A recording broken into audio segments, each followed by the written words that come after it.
Hello, আসসালামু আলাইকুম। কী অবস্থা, কেমন আছেন সবাই? নিশ্চয় আপনারা ভালো আছেন। এখন আজকে একটা গুরুত্বপূর্ণ টপিক নিয়ে আলোচনা করব। সেই টপিকটা হচ্ছে, ধরেন আপনি কারো নামে মামলা করবেন। এখন কারো নামে যে আপনি মামলা করবেন, এখন এই মামলাটা আসলেই কি ফলপ্রসূ হবে কি না। যেমন একটা ছোট্ট একটা উদাহরণ দিয়ে বলি আপনাদেরকে। ধরেন কেউ আপনার কিল ঘুষা মারলো, ধরেন আপনি কিল মারলো, ঘুষা মারলো, থাপ্পড় মারলো, এগুলো মারলো। তো আপনি যখন তার নামে যেটা মামলা করলেন, তখন পুলিশ কী করলো জানেন? পুলিশ হচ্ছে 323 ধারা, কারো থাপ্পড় মারা, কিল ঘুষি মারা, এটা হচ্ছে 323 ধারা। এই ফৌজদারি মামলা 323 ধারা। তো 323 ধারায় মামলাটা রুজু করলো। আর মামলাটা 323 ধারায় যখন রুজু করলো, ওই লোক যখন আদালতে দাঁড়াইলো, তখন ওই লোকের উকিল সামহাও যেমনিই হোক তার জন্য জামিনের আবেদন করছে এবং সে জামিন পেয়ে গেল। এখন এখানে দোষটা কার? দোষটা হচ্ছে আপনার উকিলের, দোষটা হচ্ছে আপনার, কারণ আপনি ল জানেন না।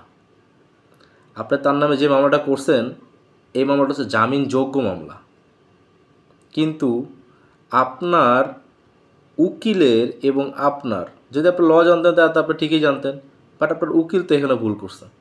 সেই ভুলটা হচ্ছে আপনার জন্য প্রতিকার আনতে পারলো না। কারণ আপনি যখন মামলা করতে গেছেন, আপনি বলছেন আমার থাপ্পড় মারছে, আমার ঘুষা মারছে, আমার ঘুষি মারছে, আমার লাথি মারছে। তো 323 ধারায় হচ্ছে গিয়া তার মামলা দিছে। বাট 323 ধারার মামলা তো হচ্ছে জামিন যোগ্য মামলা। তো এমন ধারায় তারে মামলা দিতে হবে যেটা হচ্ছে জামিন অযোগ্য। আদালতে উঠবে, কোনো প্রকার কোনো ধরনের জামিনের আবেদন করেও জামিন পাবে না। এখন ধরেন আরেকটা ছোট্ট উদাহরণ বলি। তো আমাদের এই ফৌজদারি মামলার মধ্যে 323 ধারা হচ্ছে থাপ্পড়, কিল, ঘুষি। আর যদি আপনার মনে করেন চেন, ধরুন গলায় চেন আছে, নারীদের গলায় চেন থাকে, চেন ছিনায় নিয়ে গেল। এখন চেন যদি ছিনায় নেওয়া যায়, তাহলে এটা হচ্ছে গিয়া সিভিল অ্যাক্টের আপনার 379 ধারার, 379 ধারা, ঠিক আছে?